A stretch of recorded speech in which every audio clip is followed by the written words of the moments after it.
Pasamos ahora a la lectio divina. Vamos una vez más a Hechos 2.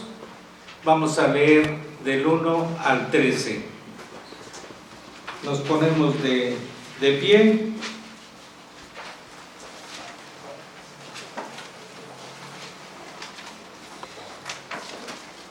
Lo vamos a leer como habitualmente lo hacemos. Cuando llegó el día de Pentecostés, estaban todos unánimes juntos. Y de repente vino del cielo un trueno como de un viento recio que soplaba, el cual llenó toda la casa donde estaban sentados.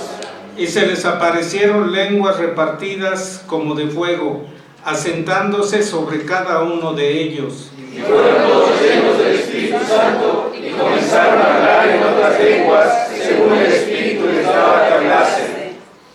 Moraban entonces en Jerusalén judíos, varones piadosos de todas las naciones bajo el cielo. Y hecho este trueno, se juntó la multitud y estaban confusos, porque cada uno les oía hablar en su propia lengua.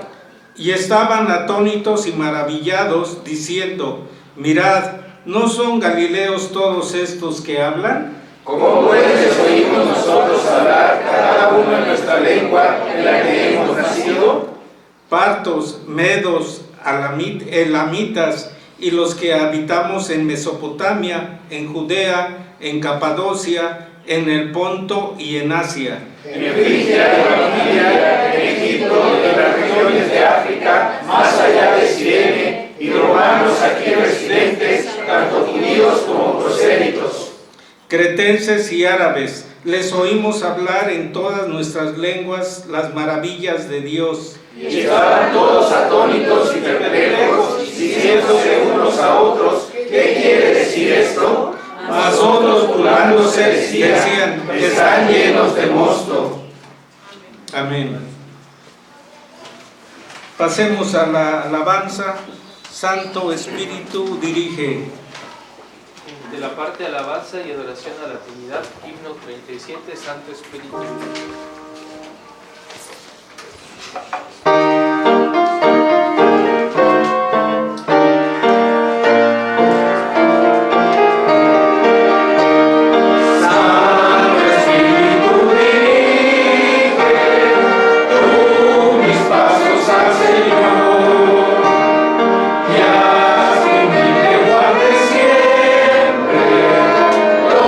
Los mandatos de su amor.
escuchamos a quien trae el mensaje, el oficio del Espíritu Santo.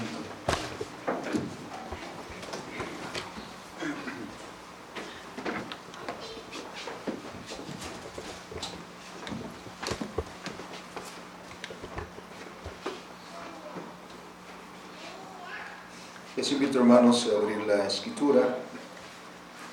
Vamos a leer un pasaje inusual para esta celebración, y es un pasaje que encontramos en Éxodo capítulo 31, donde también vamos a leer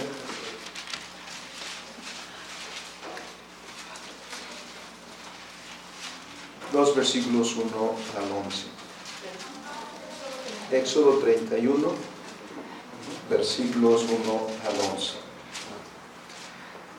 Dice la palabra: habló Jehová a Moisés diciendo: Mira, yo he llamado a un hombre a Bezaleel, hijo de Uri, hijo de Hur, de la tribu de Judá, y lo he llenado del Espíritu de Dios, en sabiduría y en inteligencia, en ciencia y en todo arte, para inventar diseños, para trabajar en oro, en plata y en bronce, y en artificio de piedras para engastarlas, y en artificio de madera, para trabajar en toda clase de labor.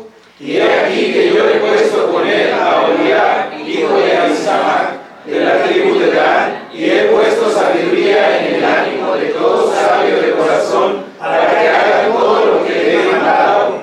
El tabernáculo de reunión, el arca del testimonio, el propiciatorio que está sobre ella, y todos los utensilios del tabernáculo. La mesa y sus utensilios, el candelero limpio y todos sus utensilios, el altar del incienso, El altar del holocausto y todos sus utensilios, la fuente y su base. los vestidos de servicio, las vestiduras santas para Aarón el sacerdote, las vestiduras de sus hijos para que ejerzan el sacerdocio, Todos el aceite de la unción y el incienso aromático para el santuario, hará conforme a todo lo que le he mandado. Amén. Bendito y soberano Señor, te damos gracias. Señor, tenemos sumo gozo por ser el pueblo que has bendecido grandemente enviando tu Espíritu.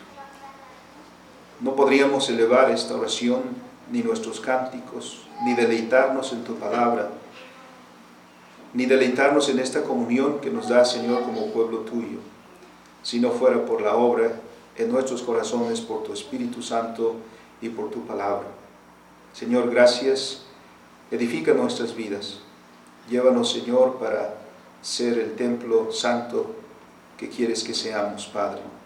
En Cristo Jesús te lo suplicamos. Amén. Amén. Tomamos nuestros lugares, hermanos, por favor. Celebramos la fiesta de Pentecostés, una fiesta que muchos ligan solo con Hechos capítulo 2 y con el inicio, suele decirse así, de la iglesia del Nuevo Testamento. Pero la fiesta de Pentecostés es mucho más antigua. Perdemos de enfoque toda esa celebración en la cual se ocupó el pueblo de Israel. También para nosotros el término Pentecostés ha llegado a ser una denominación eclesiástica, o también con ese nombre identificamos algunas prácticas, un cantar efusivo, una manera litúrgica también efusiva, muy emocional, sentimental, y hasta llegamos a limitar el término Pentecostés a esas manifestaciones que en algunos lugares han llegado al exceso. Pero debemos enfocarnos en el significado de Pentecostés, pero también en la persona del Espíritu Santo. Es a menudo entre nosotros los presbiterianos pocas veces mencionado el Espíritu Santo y pocas veces estudiado su obra, más que en muchas pequeñas cosas como las manifestaciones que leemos en las Escrituras. Pero hay mucho más que debemos entender, estudiar y comprender para tener provecho como hijos de Dios. Cuando hablamos de la tercera persona de la Trinidad, que es el Espíritu Santo, y particularmente cuando hablamos de él en relación a Pentecostés, se suele enfocar la atención en el fenómeno de las lenguas, aunque el Nuevo Testamento no hace mucha mención de ellas. Es decir, pareciera que para el Nuevo Testamento no son tan importantes este fenómeno de la glosolalia, como sí ha llegado a ser en los últimos 100 años, un poquito más de 100 años, en la que la glosolalia, el poder hablar en lenguas de manera repentina, se ha llegado a tener o a estimar como señal del bautismo del Espíritu Santo. Y en muchas iglesias se predica que no tienes el Espíritu Santo si no puedes hablar en lenguas. Algo que el Nuevo Testamento no enseña. Si bien habla del don de las lenguas, como hemos leído y celebrado en Hechos capítulo 2, el Nuevo Testamento no le da la importancia que ha llegado a tener en ciertas iglesias en el día de hoy. Por eso mencionaba que conocidas son las iglesias y los grupos denominacionales que se han formado precisamente en torno a ese fenómeno de la glosolalia, a esa manifestación del Espíritu Santo. Y mayormente también las identificamos en su insistencia en repetir los milagros, en repetir los eventos que leemos en el Nuevo Testamento, por ejemplo, obviamente hablar en lenguas, pero también, por ejemplo, profecías, sanidades y todo tipo de milagros. En algunos grupos, hay que decirlo, eso ha rayado en el extremo del escándalo y de la herejía, debemos decir. Porque en el nombre del Espíritu Santo se han hecho cosas escandalosas.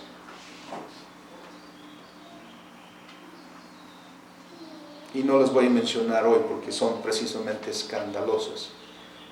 Todavía hoy en muchos lugares, sobre pretexto del Espíritu Santo, llegan a los excesos. Líderes, pastores, o los que se llaman a sí mismos apóstoles o profetas, han cometido terribles pecados, escudándose en que han recibido algún mandato, alguna revelación nueva del Espíritu Santo. Ahora bien, si bien es comprensible este énfasis en algunas iglesias, en algunas denominaciones, y digo que es comprensible si tomamos en cuenta el contexto en que la iglesia cristiana ha caído en varias ocasiones en una ortodoxia muerta.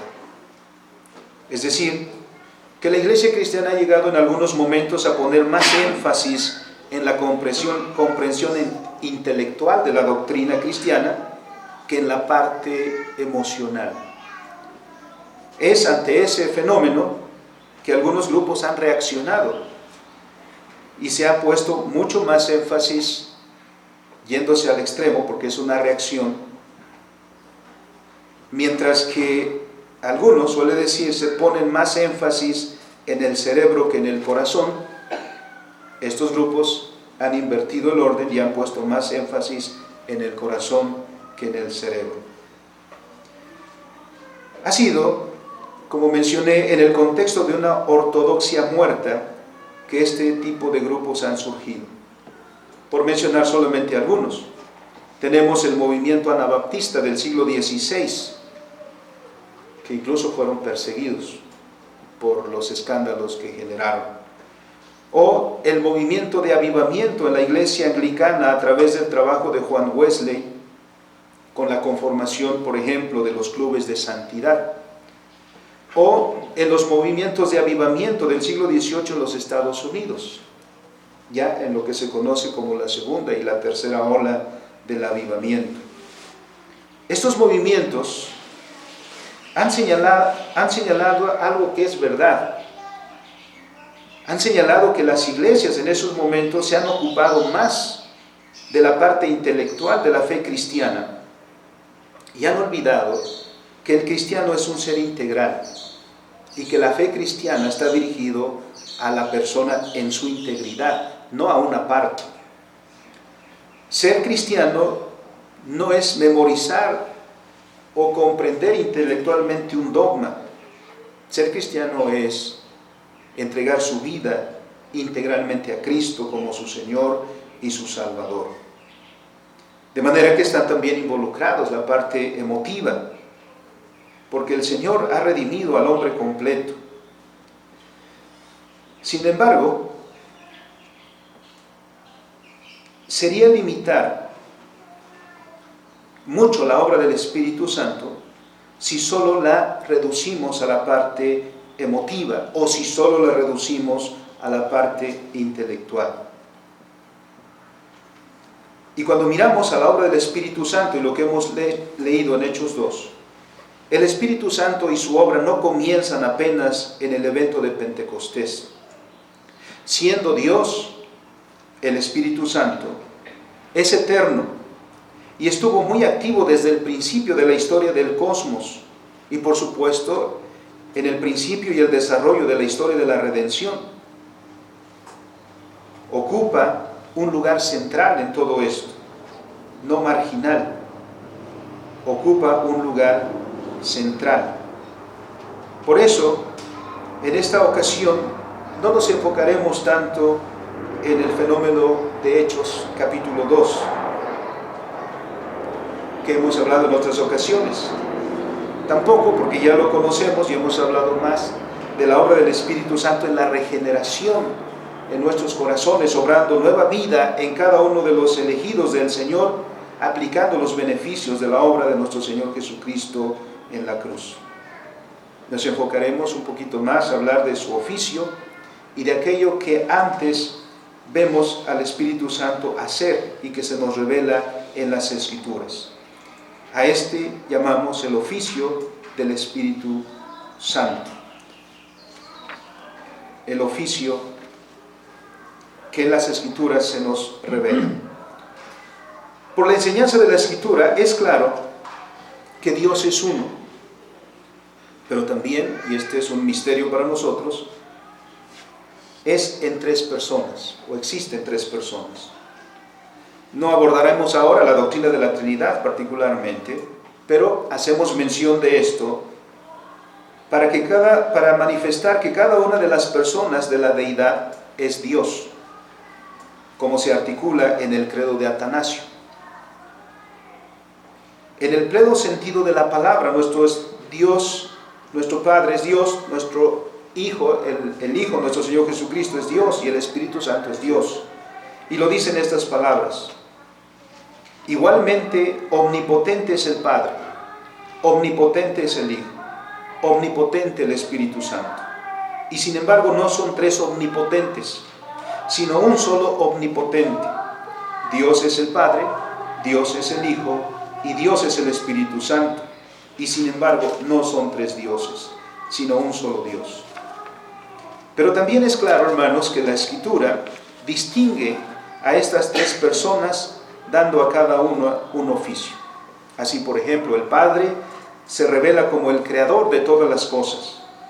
El Hijo se revela como el mediador de todas las cosas.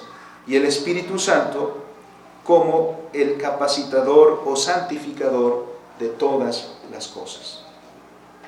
A este nos enfocaremos, por supuesto, y veremos la evidencia escritural. El Espíritu Santo es el creador también de todas las cosas, o generador de vida. ¿Cómo lo sabemos? Lo sabemos por las Escrituras. Leamos Génesis capítulo 1 y versículo 2.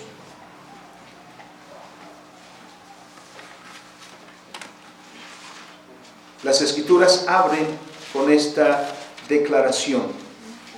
Todos conocemos el versículo 1.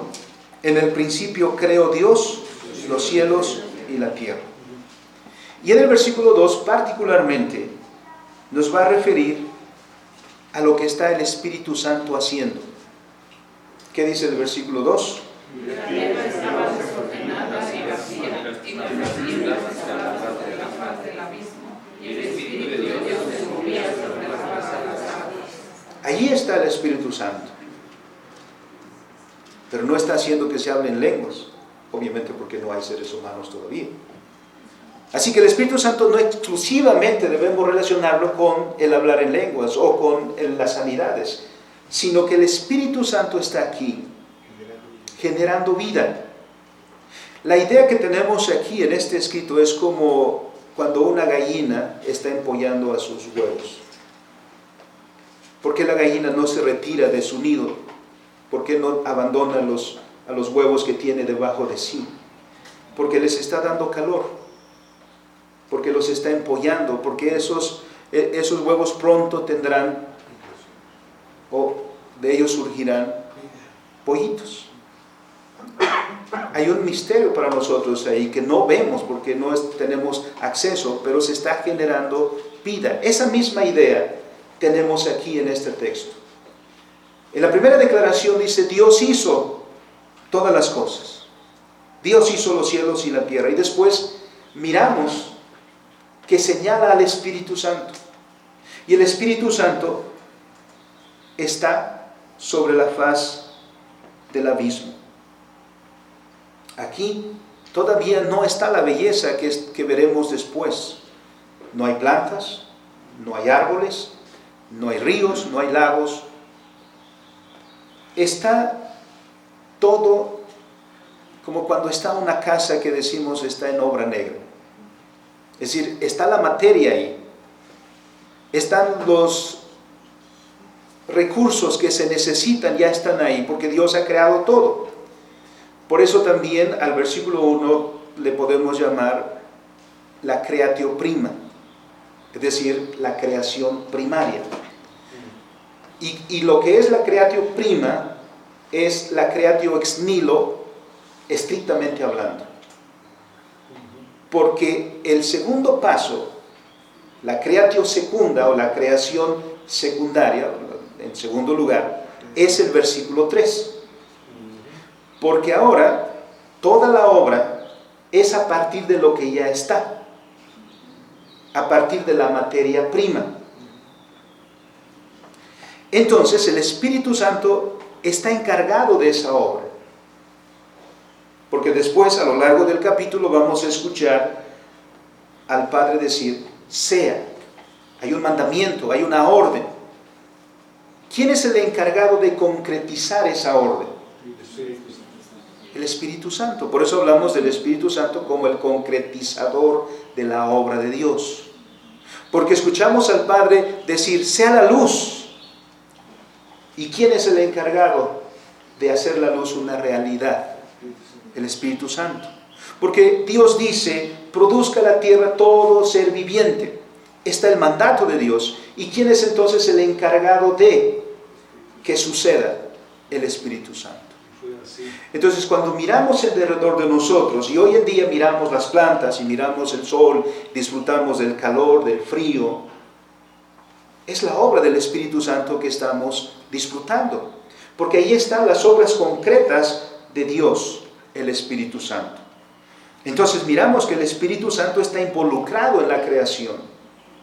No está al margen, porque, hay que decirlo, toda obra de Dios es una obra trinitaria.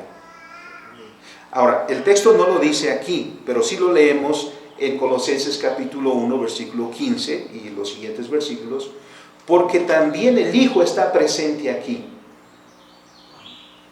Porque dice el apóstol Pablo, cuando dice que Él es el primogénito de la creación, añade, porque en Él fueron creadas todas las cosas, las que están en los cielos y las que están en la tierra.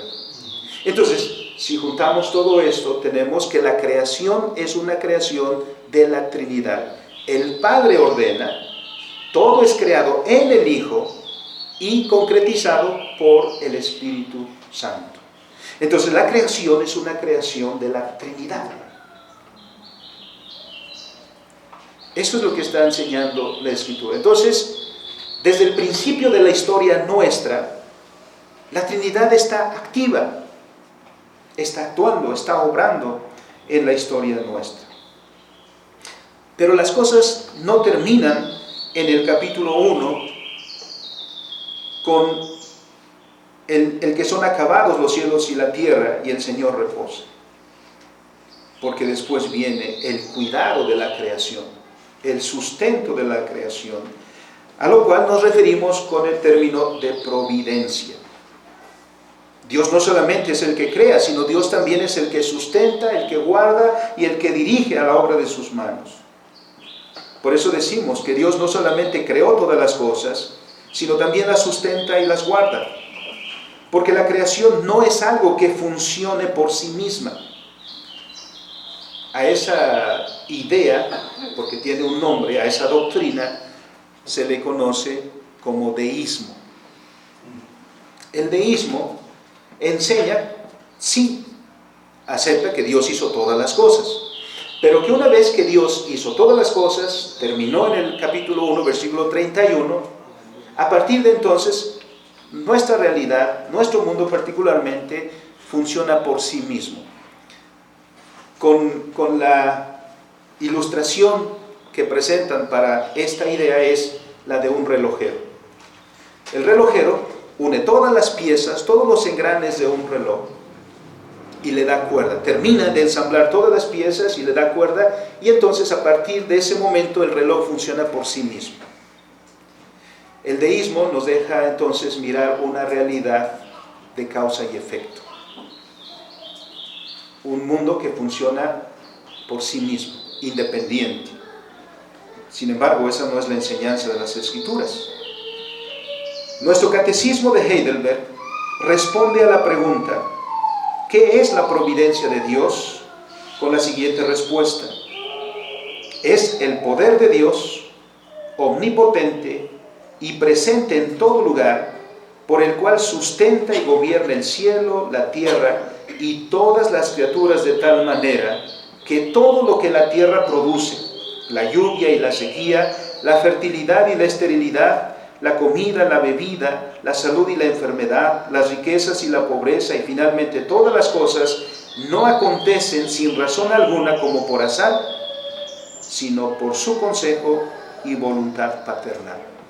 Si después quieren leerlo detenidamente, es la pregunta 27.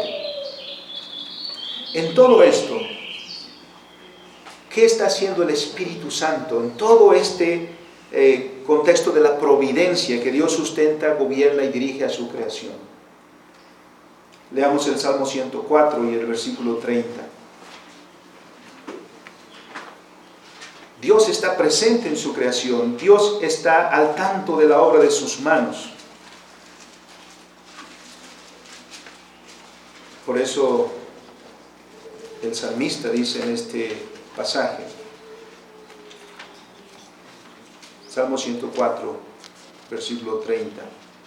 Envías tu espíritu, son creados y renuevas la faz de la tierra. No son palabras poéticas, ciertamente están en poesía, pero enseñan una verdad, que lo que vemos en la creación, el sustento de la creación, la renovación que podemos ver, por ejemplo, en primavera, que todo reverdece, en el fructificar de la obra del campesino cuando cultiva la tierra. ¿Quién obra todo eso? El Espíritu Santo. Entonces el Espíritu Santo no ha estado de brazos cruzados durante toda la historia del Antiguo Testamento y entra en escena solo hasta el Nuevo Testamento. No, el Espíritu Santo está inmerso en la obra de creación, en el sustento de la obra de sus manos. Dice la palabra que hemos leído: envías tu espíritu, son creados y renuevas la faz de la tierra. Pero no solamente Dios está inmerso en eso, no solamente el Espíritu Santo está haciendo todo esto. También en lo que conocemos como la doctrina de la gracia común, vemos también la expresión de la tarea del Espíritu Santo. Como parte de esta obra de cuidado y sustento de la creación, el Espíritu Santo actúa también en los seres humanos, en todos. No para regenerarlos en el caso de los incrédulos, o en el caso de los gentiles, o en el caso de los inconversos. También está el Espíritu no para convertirlos, no para regenerarlos como a nosotros, sino no para hacerlos partícipes de la salvación, sino para, como hemos leído en el Salmo 104, para mantener el cuidado de su creación. ¿Y cómo hace el Señor todo esto? Juan Calvino, y por lo tanto ha llegado a ser una característica del calvinismo, que también hay que decirlo se perdió en algún momento.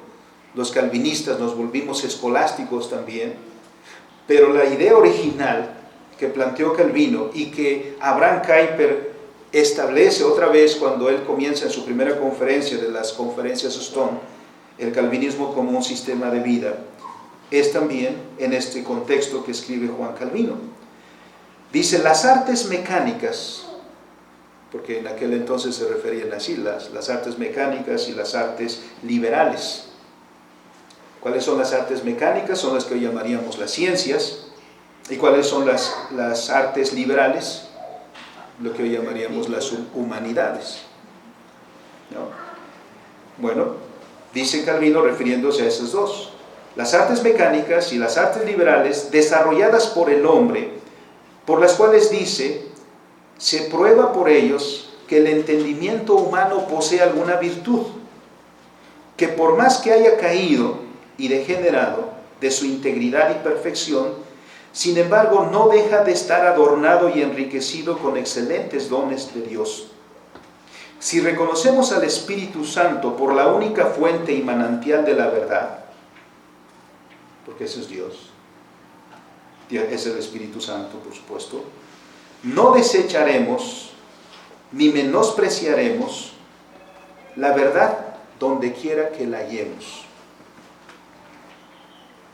a no ser que queramos hacer una injuria al Espíritu de Dios, porque los dones del Espíritu, y miren que aquí no estamos hablando de hablar en lenguas, de profecía, de interpretación de lenguas, no estamos hablando de sanidad. Ahorita veremos de qué estamos hablando. Bueno, ya lo ha dicho Calvino, de las ciencias y las humanidades. Porque los dones del Espíritu no pueden ser menospreciados sin que Él mismo sea menospreciado y rebajado. Es decir, ¿por qué el hombre ha desarrollado las ciencias, las artes, desarrollado las humanidades? ¿Por qué ha sido capaz de desarrollar esto? Porque se requieren dones. Miren, cuando se ven las pinturas de Miguel Ángel, las esculturas de Miguel Ángel o de Rafael o de Leonardo da Vinci, no uno se queda con la impresión de la genialidad de estos hombres, de los arquitectos. Cuando uno ve un edificio en su diseño y en su estética, no es para asombrarse, y en todo lo que el ser humano hace. ¿A quién le vamos a atribuir esos talentos, esos dones, esas habilidades? ¿A quién se las vamos a atribuir? ¿Al diablo? No, a Dios a través del Espíritu Santo. Esas vienen de Dios. Y Dios las ha dado para nuestro bien, para el bien de la humanidad. Miremos un ejemplo, y que es el que le hemos leído en Éxodo 31. Miren los dones que Dios da, para que no luego nos estemos así deprimiendo porque no sabemos hablar en lenguas, ¿no? Apenas hablamos español y de repente apenas algunas palabras en inglés y luego francés. Y profecía, pues no se diga, no tenemos visiones, ¿no? Que hacer cosas como esas. Pero miren, Dios le dice a Moisés, vas a construir el tabernáculo, y le muestra el diseño, cómo Dios quiere que se construya el tabernáculo. Pero me imagino a Moisés pensando, porque no lo dice, Señor, si cuando le dijo vas a ir a Egipto y vas a librar a mi pueblo, él dijo, Señor, no, yo no sé hablar. Bueno, Moisés se va a encargar, pero el trabajo lo van a hacer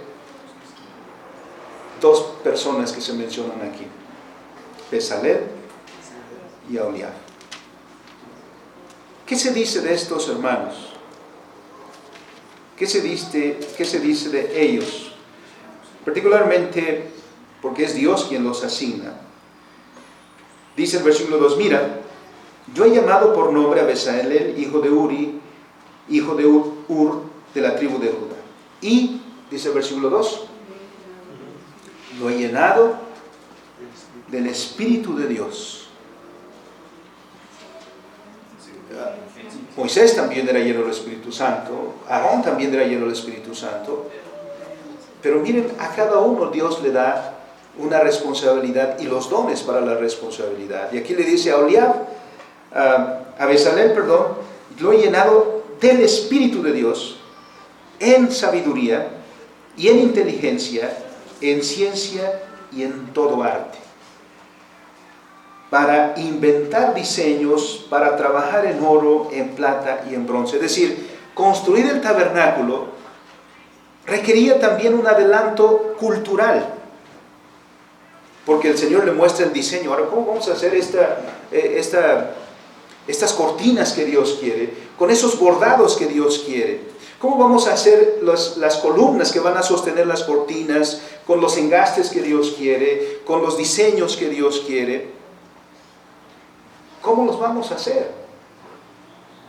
Bueno, ahí está alguien que se la sabe de todas. Pero no dice el texto que de la noche a la mañana Bezalel sabía todo esto. Porque Bezalel es un Da Vinci de este tiempo, ¿no? Un Miguel Ángel de este tiempo. Esa es una conclusión mía. Seguramente Bezalel aprendió muchas de estas cosas en Egipto.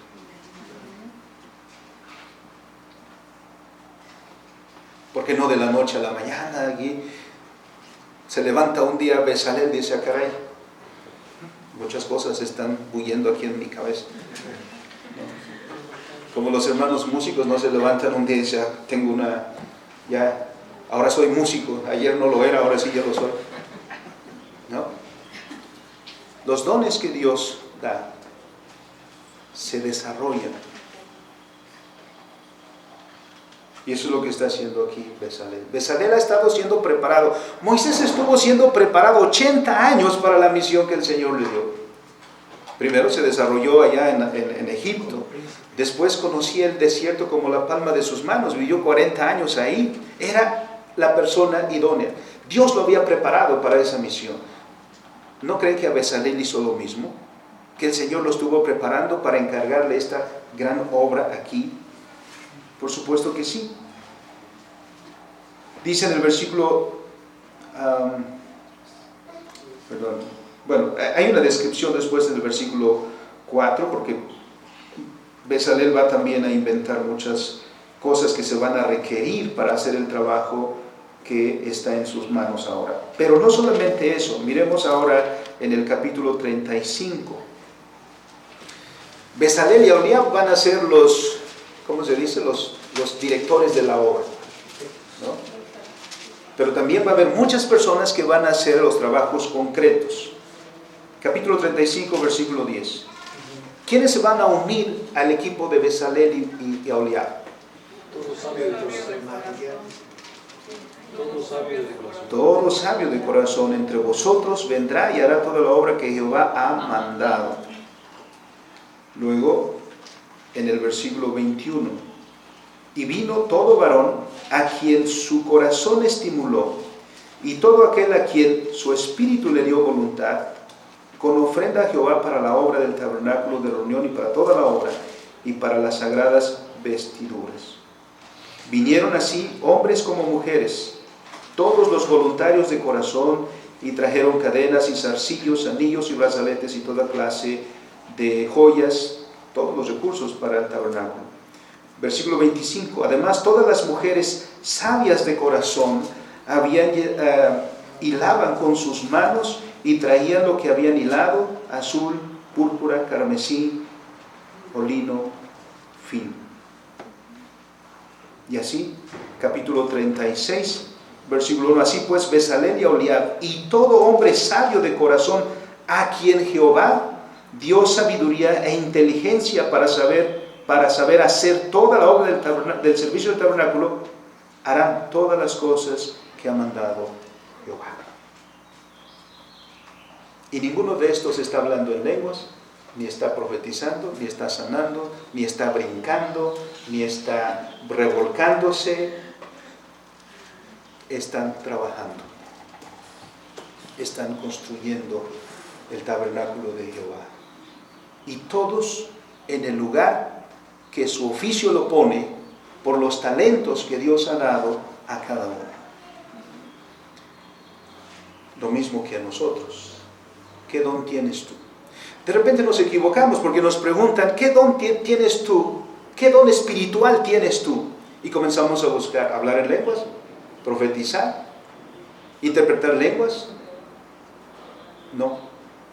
Pero entre nosotros hay buenos para las matemáticas, buenos para la medicina. Escuchábamos a nuestro hermano en la exposición que tenía. ¿Ya pasó, hermano? ¿No? Esos dones, esas responsabilidades, esa vocación viene de Dios. Todos tenemos un don o varios dones para desarrollarlos, porque esos vienen de Dios. Porque Dios quiere que hagamos la obra, no de su tabernáculo ahora, pero de su reino. Porque todos nosotros somos obreros en el reino de Dios.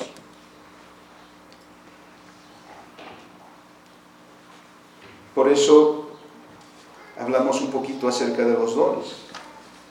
Los dones del Espíritu. Estamos acostumbrados en una perspectiva dualista a llamar dones del Espíritu a los dones que se reconocen como sobrenaturales. Sin embargo, aunado a lo que acabamos de mencionar, Calvino pregunta, ¿creemos que existe alguna cosa excelente y digna de alabanza que no proceda de Dios? Y más adelante dice, si pues Dios ha querido que los infieles nos sirviesen para entender la física, ¿de quién se está refiriendo Calvino? En su institución, él habla de los filósofos griegos. Se refiere a Sócrates, a Aristóteles, a Platón. No que los aceptemos en todo, pero reconoce que estos hombres tenían talentos de Dios. Nadie puede leer a Sócrates y no pensar que es un genio. Ahora, otra cosa es aceptar su cosmovisión y su filosofía, ¿no? Pero que tenían, ¿no? Que el hámster sí giraba, ¿sí? ¿No? Entonces dice Calvino que Dios les ha dado dones para que nos sirviesen para entender la física, la dialéctica, las matemáticas y otras ciencias. Dice, sirvámonos de ellos en esto, temiendo que nuestra negligencia sea castigada si despreciamos los dones de Dios donde quiera que nos fuesen ofrecidos. Por eso solemos usar la frase de que toda verdad es verdad de Dios donde quiera que la encontremos.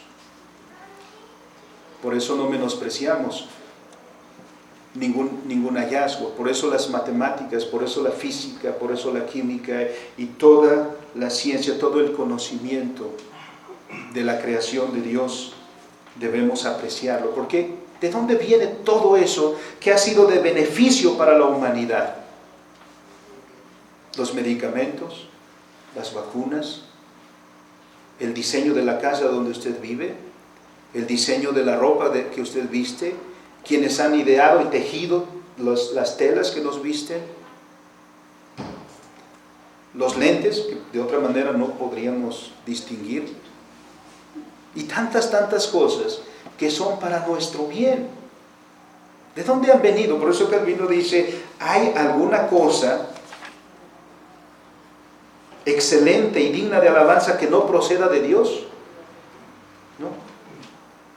Por eso donde quiera que vemos estas bondades, glorificamos a Dios y le damos gracias por lo que nos ha dado. Todos estos pues también son del Espíritu Santo, son dones que Dios ha dado a los hombres Y con esos dones ha dado a cada ser humano su vocación y las actividades que corresponden a cada uno. Así que no pienses que porque no tienes una vocación eclesiástica, que porque no eres pastor, anciano, gobernante, diácono, misionero, evangelista, tú no tienes vocación que viene de Dios o no tienes tanta responsabilidad para con Dios, te equivocas. Porque si tú eres médico, eres ingeniero, eres arquitecto, y seas lo que seas, padre, esposa, hijo, hermano, todo eso solo viene de Dios. Y por lo tanto, de todo eso vas a responder a Dios. Dios ha tenido misericordia de nosotros y su oficio ha sido este. Quiero concluir con una referencia solo a lo que ha significado la regeneración o la recreación. El hombre caído, como dice Calvino, no está desposeído de los dones de Dios. Pero ¿cuál es el problema del hombre caído y de todos esos dones? Es la dirección que imprime a lo que hace. Que las cosas buenas que Dios ha hecho, estando entenebrecido por el pecado en su corazón, corrompe todo aquello bueno que es de la creación. Cuando viene el Espíritu Santo, por eso debemos tenerlo en cuenta en relación a la creación, como hemos manifestado en Génesis 1. Porque el mismo Espíritu Santo también es el encargado de la recreación, comenzando por darnos vida nueva a nosotros. ¿O no dice el texto que estando muertos nosotros en delitos y pecados, Él nos dio vida? Ahora, el que tiene vida, ¿qué es lo que hace? Cuando nace un bebito, ¿qué es lo primero que hace? Llorar. Manifestar que está vivo. Llora, se mueve, patalea, manosea, da evidencias de que está vivo.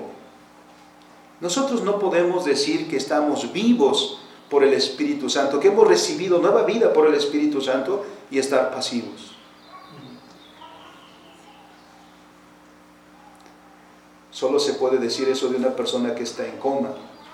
Escucha a los que están en derredor, sigue vivo, pero no hace nada. Nosotros no. Nosotros hemos recibido nueva vida en Cristo Jesús por su Espíritu Santo que ha renovado nuestro corazón. ¿Qué es lo que espera ahora? Que nuestros dones sean rearticulados, rehabilitados para el engrandecimiento de su reino. Por eso el pueblo de Dios no puede ser menos que un pueblo cultural. Hemos hablado de Bezalel y de Aholiab. ¿Qué te ha dado el Señor a ti? Bueno, nuestros hermanos que están en la escuela todavía estudiando, están puliendo sus talentos, están entendiendo algo de la creación de Dios. Bueno, todavía están en preparación, pero pronto ocuparán un lugar en el mundo de Dios, un lugar de liderazgo con los talentos que Dios te ha dado. Y esos talentos que tienes para las matemáticas, para la física, para la química, para la economía, para el arte, para lo que sea, recuerda que solo vino de un lugar de Dios. Y que Dios te dio todo eso que tienes con un propósito. Y que debes encontrar ese propósito. Y el fin no es el templo. Una ocasión pregunté en una iglesia, hermanos, ¿qué cosas hicieron esta semana para la gloria de Dios? Nadie levantó su mano. Volví a hacer la pregunta, porque en ese momento ya no sabía yo qué hacer. Yo pensé que se iban a responder. Volví a hacer la pregunta. Tampoco respondieron. Allá después 2 hermanos levantaron su mano y dije, hermanos, ¿qué hicieron esta semana para la gloria de Dios? Dijeron, pastor, pues nosotros somos carpinteros. Y esta semana vinieron unos hermanos de X iglesia y nos mandaron a hacer un púlpito para el templo donde ellos se reúnen. Hicimos algo para la gloria de Dios. Pero, ¿y el comedor donde va a comer tu vecino? Pero la sala donde tu vecino se va a sentar a descansar, el sillón que va a poner en su porche ahí para mirar al atardecer y tomarse un cafecito, y la mesa donde va el muchacho a reclinarse para hacer su tarea, ¿esos no son para la gloria de Dios? Por supuesto que sí. Los talentos que Dios nos ha dado son para el engrandecimiento de su reino. Y cuando vino el Espíritu Santo, viene para rehabilitar a su iglesia para la vocación cultural que desde el principio nos dio. Así que Pentecostés no es brincar, ni gritar, ni llorar, ni revolcarse. Pentecostés es recuperar el poder en el Espíritu Santo para traer desarrollo cultural en el engrandecimiento del reino de nuestro Señor. Oremos. Bendito Dios y Padre, gracias te damos por tus misericordias, porque nos has dado, Señor, de tu Espíritu Santo. Tú nos has renovado, tú nos has llamado, Señor, a la comunión contigo. Solo pudimos confesar, Señor Jesús, que tú eres nuestro Señor, porque tu Espíritu Santo obró en nosotros. Solo podemos cantar con gozo y alegría, Señor, a tu nombre, porque tú obraste en nosotros. Ya tu Espíritu Santo ha comenzado la obra en nosotros. Perfecciónala, Señor. Usa nuestros talentos, redirige nuestra vida en su totalidad, Señor, para el servicio en tu reino. Y seas exaltado en todo lo que tus hijos hagan como hijos tuyos. Bendito seas, Padre, por Cristo nuestro Señor. Amén. Amén.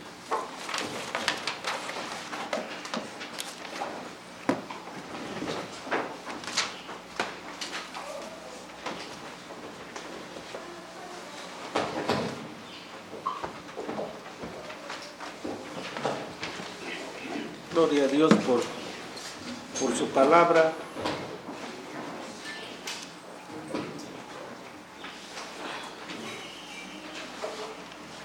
Vamos a responder a este mensaje entonando la alabanza número 33, la nueva proclamada. Nuevamente de la parte de alabanza y adoración de la Trinidad, 33, la nueva proclamada.